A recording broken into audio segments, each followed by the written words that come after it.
Hello guys, welcome to our channel crick gossip. So আজকে আমরা IPL 2024 এর match number 9 Rajasthan royals versus Delhi capitals এর post match show নিয়ে আলোচনা করব। সো চলো এবার শুরু করি।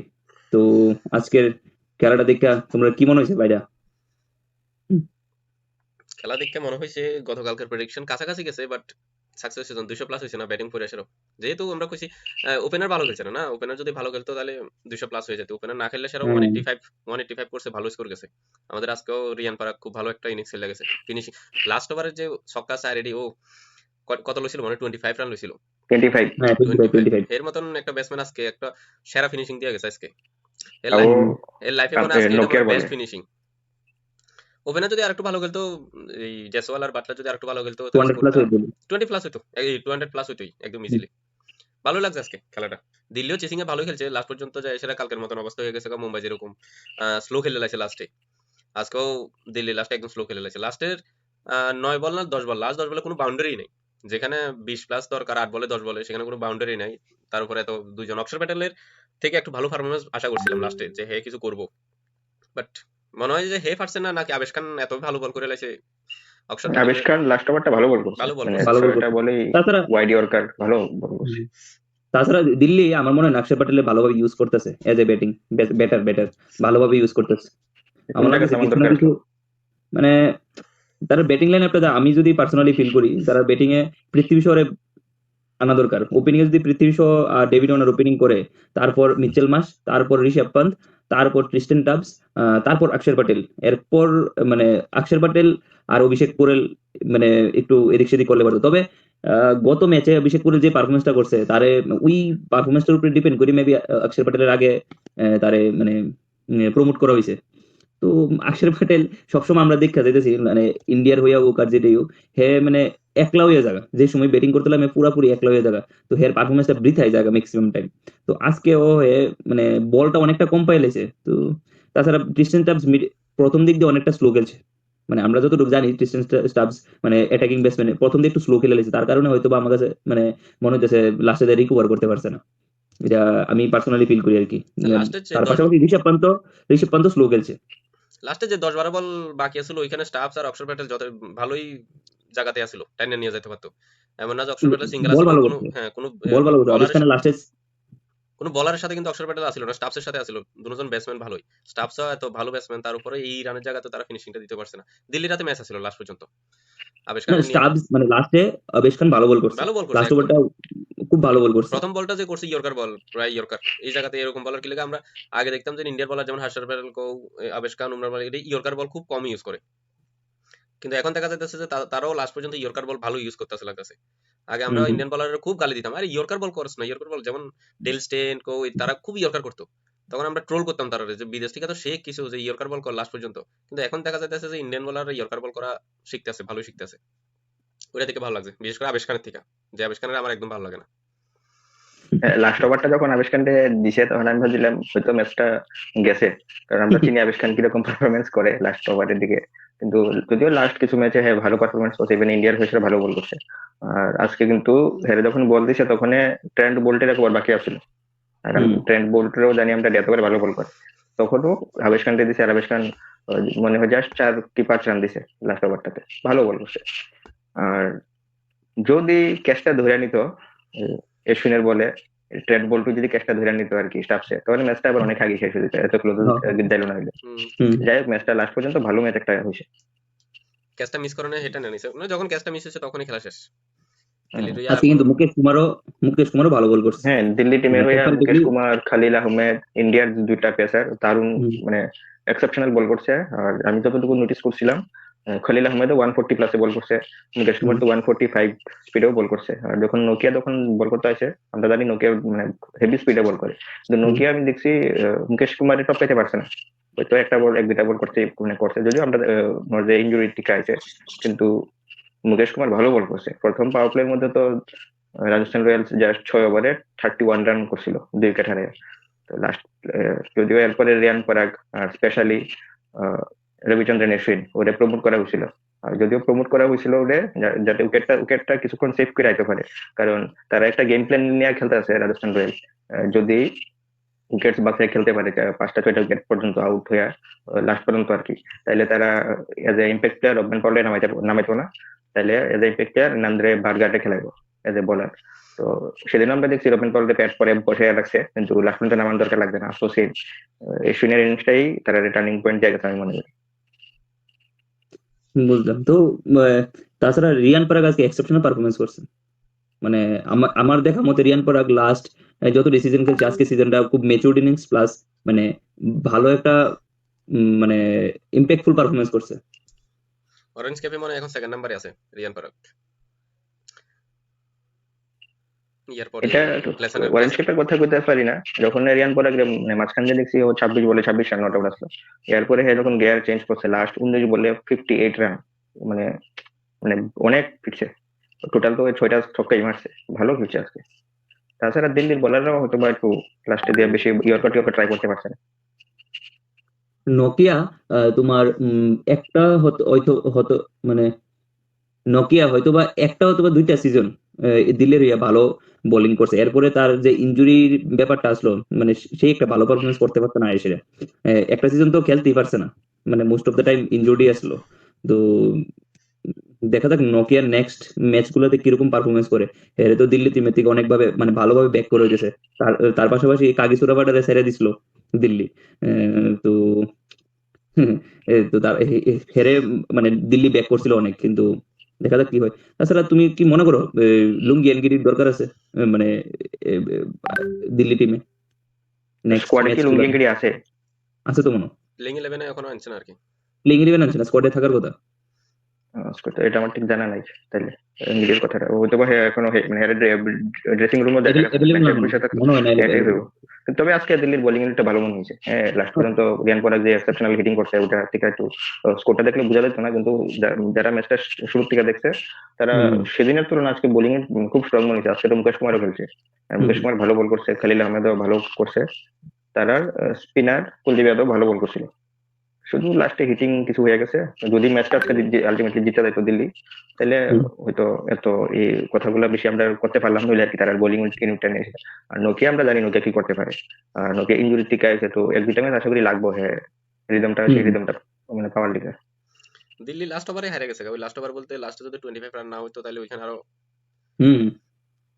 ওই যে কিছু কম হইলে পারতো। হ্যাঁ রিয়ান পরাগে যে 25 রানসটা লইছে ওইখানে যদি 15-16 যাইতো তাহলে মানে ম্যাচটা কাছাকাছি হয়ে যেত, দিল্লির হাতে আয় পড়তো। তো তোমরা কি মনে হয় যে দিল্লির প্লেইং ইলেভেনটা এজ এ ব্যাটিং ইউনিট ঠিক আছে, মানে কোনো চেঞ্জেস এর দরকার আছে না? আমি যদি পার্সোনালি কই পৃথ্বী শোরে ওপেন করানো দরকার। জানি পৃথ্বী শোর রেকর্ড এত একটা ভালো না, কিন্তু যদি খেলাই তাহলে আমি মনে করি একটু ভালো হইব।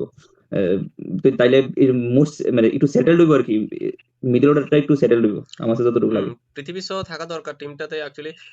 টি-20 এমন একটা জায়গা, ওপেনিং যদি পাওয়ার প্লেটা একটা হার্ড হিটার ব্যাটসম্যান যদি থাকে তাহলে স্কোরটা কিন্তু তার মিডল অর্ডারে একটু সাপোর্ট পায়।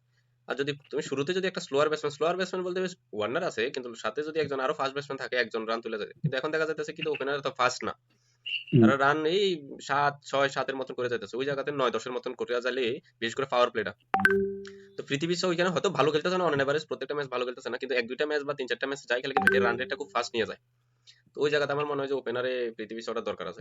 গত 1-2টা সিজনে খারাপ পারফরমেন্স করছে ঠিকই, খারাপ কিন্তু পারফরম্যান্স করছে, তারপরেও হে থাকলে ওপেন জুটিটা মানে ওপেনার পাওয়ার প্লেটা যদি হে কিছু করে যেতে পারে, যেমন আগে সুনীল নারায়ণ করতো, যেমন ওপেনিং হে কিন্তু লং টাইম থাকে না, হে পাওয়ার প্লে পর্যন্ত থাকাটাও রিস্ক, তারপরে হেরা নামাই দেয়।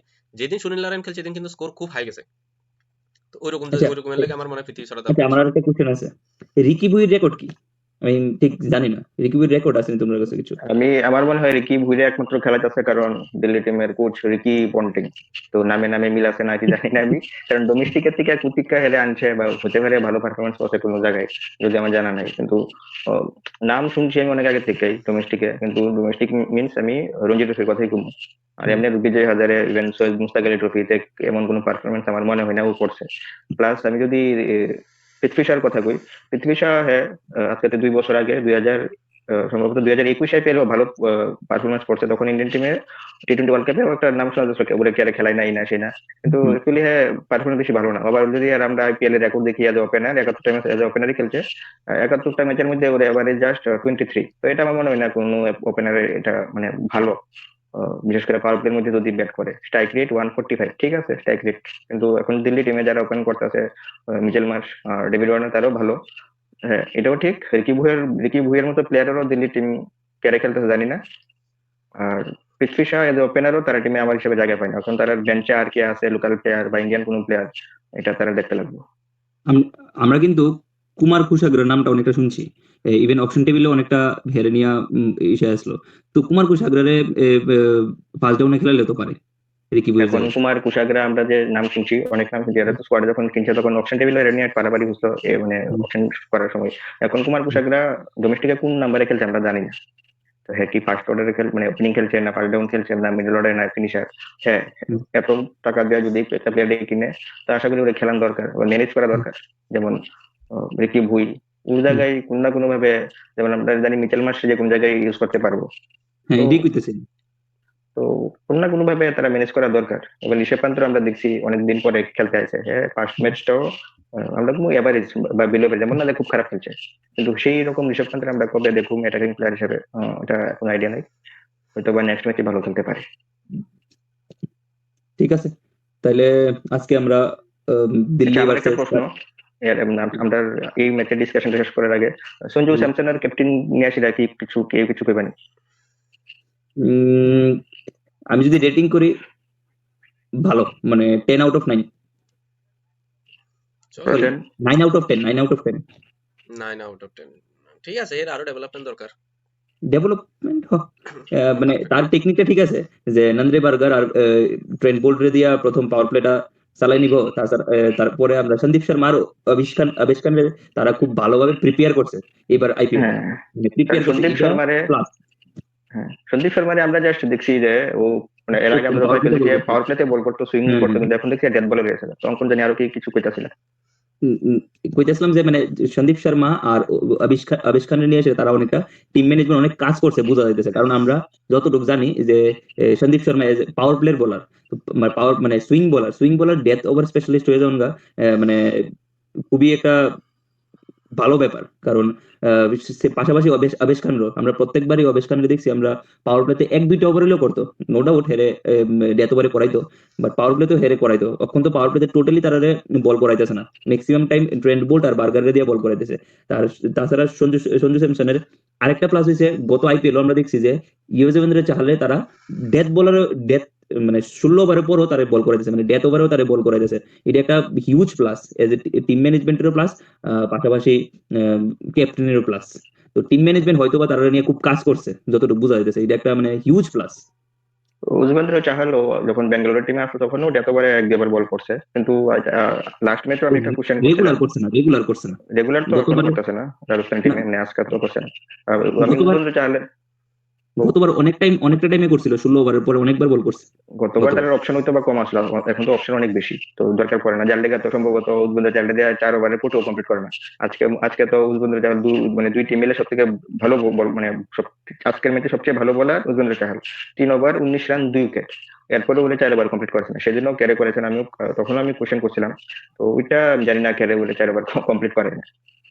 তো তার লিগে আমি এই জিনিসটাই ফলো করতেছি, যে তার কারণে আমি ওয়ান ওয়ান মাইনাস করছি, যে চাহালরে তারা ফুল কোটা করাইতেছে না। এটা মানে আমার একটা মাইনাস পয়েন্ট লাগছে আর কি, আরো কিছু পয়েন্ট আছে, সবকিছু তো কোয়া যেত না, এটাই আর কি। ঠিক হয়তোবা আছে। তার অনেক কিছু চিন্তাধারা থাকে, আমরা পয়েন্ট অফ ভিউর সাথে তার পয়েন্ট অফ ভিউ নাও মিলতে পারে, তো সেই কারণে সবকিছু তো ডিসকাস মানে ডিটেইল কোয়া যেত না। হুম। তো ঠিক আছে, তাহলে আজকে আমরা um, Rajasthan royals versus Delhi capitals এর পোস্ট ম্যাচ শোটা এখানে শেষ করছি। এখন আমরা নেক্সট ম্যাচ, আই মিন আগামীকালকের match, RCB versus KKR, stardom match, তো এটা নিয়ে আলোচনা করুন। তো কি মনে করো কালকের আরসিবি কালকের খেলাটা ভার্সেস নিয়ে? কেকেআর, এটা আমরা এভাবেও কইতে পারি যে বিরাট কোহলি বিরাট ভার্সেস কোহলি গৌতম ভার্সেস গম্ভীর। গৌতম গম্ভীর। এবার সেদিন দেখলাম সম্ভবত আকাশ চোপড়া না মোহাম্মদ ক্যাপ্টেনি কমিটিতে বসলে দেখা যাবে যখন আন্দ্রে রাসেল ব্যাট করবো আর মোহাম্মদ সিরাজ বল করবো তখনই কে দিতে। হ্যাঁ। এবং কালকের খেলা চিন্নাস্বামী স্টেডিয়ামে মানে আরসিবির হোম গ্রাউন্ডে। হুম। তো আশা করি একটা খুব হাড্ডাহাড্ডি লড়াই হবে। আর মানে আমি তো 100% শিওর যে গৌতম গম্ভীর কোনো না কোনো টোটকা নিয়ে কালকে হাজির হইব। দেখা যাক এই হ্যাঁ। টোটকাটা কোন টোটকা হয়। আর টোটকা নিয়ে যদি আইয়ে বিরাট কোহলি চুপ থাকতো না। বিরাট এটা কোহলিও ওইটা রিয়াকশন দিব, বিরাট কোহলি এখনো ইয়া না যে বিরাট কোহলি মাঠে রিয়াকশন দেয়, এটা মানে যখন ফিল্ডার যখন গ্রাউন্ডে থাকে এটা স্বাভাবিক, কিন্তু গৌতম গম্ভীর জন্য এটা গণ ঠিক হতো না এই প্ল্যাটফর্মে। কিন্তু আমি মনে করি না team as a coach mentor হিসেবে এরকম কোনো করা ঠিক। প্লেয়াররা ঠিক আছে, মানা যায়, এটা এগ্রেশন দেখাতেই পারে। এখন দেখা যাক কি কোচ জিতে না কালকে বিরাট কোহলি জিতে, গম্ভীর ভার্সেস বিরাট কোহলি ম্যাচ। তো হতে পারে গৌতম গম্ভীর হার্ষিত রানারে আরো কিছু টোটকা শিখাই দিই। আরো কিছু টুকটাক শিখাই দিব। তো KKR এর প্লেইং 11 কি হইতে পারে? ওই হাসিত রানা সেলিব্রেশন যদি বিরাট কোহলির উপরে দেখায় তাহলে শেষ। এটা কিন্তু পপুলার হয়ে গেছে। ইভেন ইন্ডিয়ার ক্যাপ্টেন রোহিত শর্মা ওটা নিয়ে অনেক করছে, আমরা দেখছি মায়াঙ্ক মায়াঙ্ক আগরওয়াল। আগরওয়ালের উপরে। তো এটা যদি করে, এটা এবং কালকে আরসিবির মাঠে খেলা। আর কলকাতার প্লেইং 11 আমার মনে হয় না কোনো চেঞ্জেস হইব। কদ্দুর আগে যে প্রীতম দা কইলা মানে গৌতম গম্ভীরের টোটকার ব্যাপারটা একটা টোটকা হইতে পারে, সুনীল নারায়ণ কালকে ওপেনিং নামে সেটা ধুমাপিটা দিতে পারে। ওপেনিং তো সেদিন নাম ছিল, না না, লাস্ট ম্যাচে ওপেনিং করছে। ওপেনিং তো কাজ হইছে না লাস্ট ম্যাচে। এটা তো টুটকা না, এটা তো মানে কি কইতাম, লটারি। এটা তো হয়ে যেতে পারে, মানে আউট হয়ে যেতে পারে। টুটকা আমার মনে হয় এমন কিছু একটা করতে পারে আর কি, মানে দ্বন্দ্ব টাইপের হতে পারে। বিরাট কোহলি ব্যাট করতে সময় আইবো, তখন হতে পারে সামনে ফিল্ডার লাগাই করে দিব স্লিপ পয়েন্ট, ওই যে এইসব এমন কিছু ওই যে করতে পারে। ধোনির মতন করতে হ্যাঁ হবে। হ্যাঁ হ্যাঁ হ্যাঁ, মানে এরকম কিছু একটা মানে যেটা মানানসই না আর কি, এমন কিছু করতে পারে এটা আর কি, কারণ অপোজিশনে গৌতম গম্ভীর। তো আরসিবির প্লেইং 11 গত ম্যাচে দেখলাম আমরা যে লেগ স্পিনারটা খেলাইছে না। তো তোমরা কি মনে করো কালকের ম্যাচে লেগ স্পিনার খেলাইবো নাকি টসের উপর ডিপেন্ড করে? লেগ স্পিনার তার টিমের যেটা আছে এটা হিমাংশু শর্মা। তো ওটা তো আমি কারণ শর্মা যদি খেলায় তারা এই যে ইম্প্যাক্ট প্লেয়ারই খেলাইবো। আর আমার মনে হয় না কারণ শর্মারে এখন এই টাইমে, যদিও তারা খেলাইবো কারণ শর্মা, আমার কথা কোনো কিছু আগে যায় না। আমি যেমন হিমাংশু শর্মার যাতে খেলাই, নতুন ট্যালেন্ট তারও দেখো, বা ইন্ডিয়ান টিমও পাক। আর যদিও মায়াঙ্ক ডাগার একজন লেফট আর্ম স্পিনার আছে, তো দেখা যাক কি করে। আমার মনে হয় না আর বেশি কোনো চেঞ্জেস করবো। তবে আরসিবি গতদিন একটা তোমার খুব ভালো একটা ট্রিক খেলছিল। ট্রিকটা হয়েছিল তোমার ফাস্ট বোলিং নিয়ে, সেটা কারণ শর্মার তারা খেলাইছে না। তো কারণ শর্মার যে ওভারটা তারা ক্যামেরন গ্রিন আর ম্যাক্সওয়েল আর ব্যাংক ডাগার মিলে এটা একটা মানে কন্ট্রিবিউট করে নিছে আর কি, সবাই মিললে। তো ম্যাচে মানে কালকের ম্যাচে যদি আরসিবি ফার্স্ট ব্যাটিং পায়, তাহলে তারা কারণ শর্মা ইউজ করে কিনা, নাকি সেম ওই ট্রিকটা স্টিক থাকে? তবে আমি যেমন আরসিবি কালকে আলজারি জোসেফের জায়গায় যাতে হয় রিস টপলিরে খেলাই, নাইলে হলো কি ফার্গুসন, কারণ তারা দুটা ফর্মে আছে। আলজারি জোসেফ ঠিক আছে, তবে দেখা যাক কি হয়। তো লাস্ট ওয়ান কোশ্চেন, কালকে প্রেডিকশন কি হইতে পারে, মানে কে জিততে পারে? আমি তো আরসিবি সাপোর্ট করুম কালকে। আজকে অঙ্কন তোমার সাথে আমিও আছি। ঠিক আছে, আরসিবি এসসালা কাপ নাম দে। ঠিক আছে, তাহলে আজকের ভিডিওটা এখানে শেষ করছি। আশা রাখি তোমাদের ভিডিওটা ভালো লাগবে। ঠিক এমন ভাবে বাকি টিমগুলো সম্পর্কে জানতে আমাদের ইউটিউব চ্যানেল ক্লিক গোসিপ সাবস্ক্রাইব করুন। তার পাশাপাশি লাইক এবং কমেন্ট করে আপনাদের মতামত জানান। Thank you, good night.